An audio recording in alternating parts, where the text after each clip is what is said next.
नमस्कार, आदाब, सत श्री अकाल दोस्तों। मैं हूं स्वप्निल। सीरियल अनुपमा की आज की कड़ी में हम देखेंगे कि अनुज अनुपमा को कार में घर छोड़ने आता है। रास्ते में उससे कहता है कि अनुपमा, तुम जितना कर सकती थी तुमने किया। आगे मिस्टर शाह जाने और उनकी वाइफ जाने, तुम्हारा रोल यहाँ पर खत्म हो जाता है। अनुपमा कहती है, मैं बस कान्हा जी से यही मनाती हूँ कि सबकी जिंदगी में सब कुछ ठीक कर दे। अनुपमा अनुज से कहती है, मैं आपको कितना परेशान करती हूँ ना। मेरी जिंदगी की प्रॉब्लम्स तो छोड़िए, अपने बच्चों की परेशानियां, बापूजी, यहाँ तक कि मेरे एक्स हस्बैंड और उनकी वाइफ की परेशानियों में भी मैं आपको खींच लाती हूँ। आप खामखा सबके लिए परेशान होते रहते हैं। अनुज कहता है कि अनुपमा, पकाओ मत, तुम खाना अच्छा पकाती हो ना, बस वही पकाया करो। अनुपमा कहती है कि मैं पकाती हूँ। वो अपने हाथ से उसकी बाह पर एक चपत लगाती है धीरे से और कहती है कि बक। अनुज एकदम से चौंक जाता है, वो भी ऐसा ही करता है। दोनों एक दूसरे को बक बक बक बक करने लगते हैं और हंस पड़ते हैं। अनुपमा का घर आ गया है। अनुज उसे गाड़ी से नीचे उतारता है, कहता है कि अब तुम घर जाओ, रिलैक्स करो। कल एक बहुत इंपॉर्टेंट मीटिंग के लिए हमें शहर से बाहर जाना है, तो मैं सुबह सुबह तुम्हें लेने आ जाऊंगा। अनुपमा भी उसे कहती है कि ठीक है, और आप भी गाड़ी ध्यान से चलाकर घर जाइएगा। अनुज चला जाता है। अनुपमा अभी भी बक कर रही है। अनुज भी रास्ते में बक कर रहा है। अनुपमा की ये स्वीट सी हरकत जैसे उसे गुदगुदा देती है। वो अचानक से हंस पड़ता है। इधर अनुपमा को भी हंसी आ रही है अपनी इस हरकत पर। इधर हम देखेंगे कि शाह हाउस में काव्या अपनी पुरानी तस्वीरें लेकर बैठी है, अपने कमरे को देख रही है। सब कुछ बिखरा हुआ है। वो तस्वीर देखकर कहती है कि भी मेरी ज़िंदगी में तुम्हारे सिवा मेरा कोई भी नहीं है। मेरे पेरेंट्स नहीं हैं, भाई बहन नहीं है, दोस्त नहीं है। मैं इस तरह से तुम्हें अपनी ज़िंदगी से जाने नहीं दे सकती। मैं सब कुछ ठीक कर दूंगी। एकदम से उठती हैं, सामान समेटने लगती है। तभी बा आ जाती है। वो उसके लिए मंदिर से प्रसाद लेकर आई हैं। वो भी उसका बिखरा हुआ कमरा ठीक करने लगती है।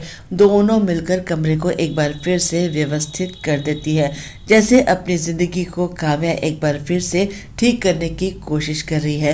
वो बा से कहती है कि बा, आप वी से बात करिए ना। बा कहती है, पति पत्नी के बीच में मैं कुछ नहीं कहूँगी, लेकिन मैं ईश्वर से इतनी प्रार्थना जरूर करूँगी कि मेरे बच्चों की ज़िंदगी में सब कुछ ठीक हो जाए। वनराज अनुपमा को फ़ोन करके उसका शुक्रिया अदा करता है। अनुपमा से कहता है कि अब तुम अपनी ज़िंदगी में आगे बढ़ो, हमारी परेशानियों में मत पड़ो।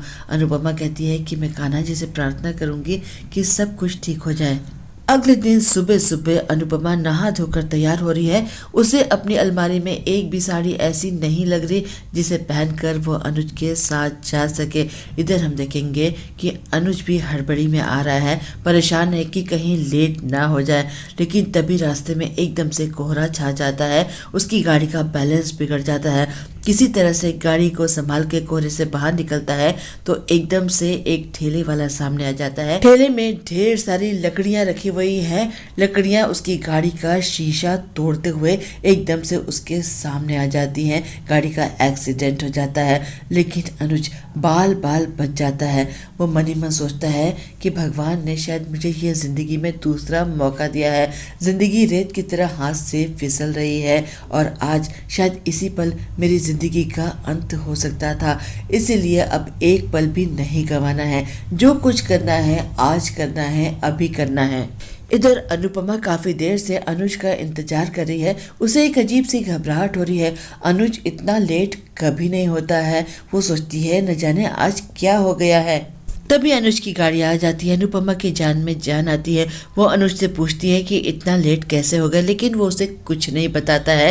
गाड़ी में अपने साथ बिठाता है। दोनों मीटिंग के लिए चले जाते हैं। शाहज के घर में सब लोग डाइनिंग टेबल पर बैठे हैं नाश्ता करने के लिए। तभी किंजल आती है, तोशु से कहती है कि तुमने मेरी मॉम को फोन किया, तुम आज उनसे मिलने जा रहे हो, गिड़गिड़ाने जा रहे हो जॉब के लिए। तुम कहीं और जाकर जॉब क्यों नहीं ढूंढते हो? तोशु कहता है, किसी और के सामने जाकर हाथ फैलाऊं, जॉब मांगूं, उससे अच्छा है कि मैं तुम्हारी मॉम से जॉब मांगूं। और उन्होंने मुझे इसलिए निकाला है क्योंकि तुम मेरा साथ नहीं दे रही हो। दोनों के बीच में झगड़े बढ़ने लगते हैं तो एकदम से वनराज डांटता है तोशु को और कहता है कि मिसेस दवे के पास जाने की कोई ज़रूरत नहीं है। मैं कुछ अपना बिजनेस शुरू कर रहा हूँ, मैं तुम्हें जॉब दूंगा। बा वनराज से काव्या के बारे में बात करना चाहती है तो वनराज उन्हें टोक देता है और कहता है कि इस बारे में मुझसे कोई कुछ नहीं कहेगा। बा, आप सिर्फ अपनी सेहत की ओर ध्यान दीजिए। काव्या भी वहां पर पहुंच जाती है तो वनराज डाइनिंग टेबल से उठ जाता है। वो काव्या से बात नहीं करता, उसकी कोई इंपॉर्टेंट मीटिंग है वो उसके लिए चला जाता है बा से आशीर्वाद लेकर। समर काव्या को बिठाता है, उसके लिए पानी और नाश्ता लेकर आता है। बापूजी भी घर का माहौल नॉर्मल करने की कोशिश कर रहे हैं। वो काव्या से कहते हैं कि काव्या बेटा लूडो खेलोगी। मीनू का लूडो निकाल कर ले आते हैं और कहते हैं कि सारी दुनिया की खुशियाँ एक तरफ है और जब लूडो में 6 आता है ना तो उसकी खुशी एक तरफ है। तुम रेड कलर की गोटियां ले लो ग्रीन मेरी, तुम्हें रेड बहुत पसंद है ना। काव्या मुस्कुराती है, बापूजी को देखने लगती है। बापूजी में आज पहली बार उसे पिता नजर आ रहे हैं, ससुर नहीं। उसे लगता है कि उसके पास भी उसका परिवार है, वो इस परिवार को अब खोना नहीं चाहती है। बा भी देखती हैं, समर से कहती हैं कि मुझे आज एक बार फिर से ये एहसास हो रहा है कि मुझे कितने अच्छे पति मिले हैं। घर में जब बड़े बुजुर्ग हो ना तो बच्चे कभी भी अकेले नहीं होते और बड़े बुजुर्ग बच्चों का घर बिखरने नहीं देते हैं। और वनराज ने मुझसे कि मैं अनुपमा को घर की हर छोटी बड़ी समस्या में ना घसीटूं, उसे जिंदगी में आगे बढ़ने दूं। मैंने कई बार ऐसी गलती की है लेकिन अब मैं ऐसा नहीं करूंगी। अनुपमा और अनुज मीटिंग के बाद एक गार्डन में चले गए हैं। अनुज अनुपमा के हाथ के बने खाने को मजे ले लेकर खा रहा है, एंजॉय कर रहा है और कह रहा है कि मुझे पता था कि तुम टिफिन लाने वाली हो, इसीलिए मैंने मीटिंग में कुछ नहीं खाया। वो उसे भी खाने के लिए कहता है, वो कहती है कि मैं बाद में खाऊंगी। अनुपमा आसपास के नज़ारे देखकर खुश हो रही है, पेड़ से गिरते फूल समेट रही है। अनुज उसे देखता रह जाता है। उसे याद आता है कि आज उसका मौत से सामना हुआ था। उसे लगता है कि यही एक पल है जब अपने दिल की बात कह देनी चाहिए। न जाने फिर मौका मिले ना मिले। एकदम से बोल पड़ता है, Anupama I love you. Anupama एकदम से चौंक जाती है, उसे देखती है। अनुज उसे कहता है कि आज सुबह मेरा एक्सीडेंट हुआ था। अनुपमा एकदम से घबरा जाती है। वो बताता है कि आज ही मेरा मौत से सामना हुआ है, दोबारा ज़िंदगी मिली है मुझे। और उस पल मुझे एहसास हुआ कि अगर मैं अपने दिल की बात कहे बिना मैं इस दुनिया से चला जाता तो ये अपने आप के साथ और तुम्हारे साथ बहुत बड़ा फ्रॉड होता। इसी पल में तो ज़िंदगी है। बीता हुआ कल एक याद है और आने वाला कल एक उम्मीद है। एक फिल्मी गाना है ना साहिर साहब का लिखा हुआ, मुझे आज वो याद आ रहा है। आगे भी जाने न तू, पीछे भी जाने न तू, जो भी है बस यही एक पल है। जब इंसान के सामने मौत आती है ना तो उसकी आंखों के सामने एक पल में पूरी जिंदगी घूम जाती है और मेरी आंखों के सामने सिर्फ तुम्हारा चेहरा था। तुम ही तो मेरी जिंदगी हो, तो मैं तुमसे अपने दिल की बात अब और नहीं छुपा सकता। तो भाई आज के एपिसोड को हम बहुत इंपॉर्टेंट एपिसोड कह सकते हैं क्योंकि इजहारे मोहब्बत हो चुका है अनुपमा और अनुज के बीच में। बस आज इतना ही। कल के एपिसोड में हम देखेंगे कि कुछ गुंडे वहां पर पहुंच जाते हैं अनुपमा और अनुज से सामान छीनने के लिए।